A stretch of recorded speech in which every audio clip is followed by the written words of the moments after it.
Welcome back to Primetime News and a special welcome to viewers on onespotmedia.com as well as TVJ International in the Cayman Islands. We will be fair. That assurance this evening from the Director of Public Prosecutions DPP as they prosecute the man accused for the murder of retired journalist Barbara Gayle. Her Thanksgiving service was held at the Kencott Seventh-day Adventist Church on Sunday. Scores of people showed up at the Thanksgiving service to celebrate the life of Barbara Jennifer Gayle, a brilliant journalist, caring mother, supportive friend, and jovial neighbor. The 77-year-old retired journalist was killed at her home in St. Catherine on December 17. The office of the DPP has indicated they would be seeking the death penalty for Travis Ellis, the man charged for her murder. DPP Paula Llewellyn, who is also a friend of Ms. Gayle, spoke at Sunday's Thanksgiving service. Fortunately or unfortunately, I remain the Director of Public Prosecutions, and it will be my indictment that will pilot the process throughout the administration of justice that she loved. And I can hear her saying to me, Paula, I know that you will be fair.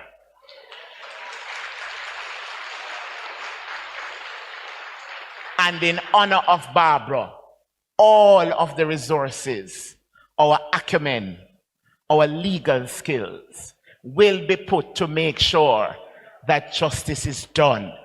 But part of our DNA will be that we will be fair. Other members of the legal fraternity were also at the service, describing Ms. Gayle as a consummate professional. Barbara Gayle, who began working at the Gleaner in 1968, was mostly known for her coverage of court proceedings. Senior Gleaner reporter Jovan Johnson recapped some of the many issues she tackled with her pen. Her series in 1993 on the Privy Council's Pratt and Morgan decision involving the death penalty. In 1991, she led the reporting on the Supreme Court's decision that then MP Pernell Charles did not get a fair hearing before the Jamaica Labour Party informed him that he would not be considered as a candidate for the next elections. Before wiretapping took particular focus earlier this century, Barbara in 1990 did stories that raised questions about the constitutionality of telephone wiretapping. Barbara was there in 1989 to give a first-hand account when, as she reported, terror struck in the Home Circuit Court when a desperate prisoner, within seconds of being sentenced to death, pulled a knife, stabbed and disarmed a policeman, and fled the courtroom. Her church community and neighbors also remembered her as a kind person who was always willing to give a word of encouragement while sharing a joke or two. Ms. Gayle's daughter, Dr. Allison Williams, recounted one of her many acts of kindness. While I was growing up, there were many people whom she took under her wings. She would help them by asking them to do jobs she could have easily done herself, only so she could pay and help them.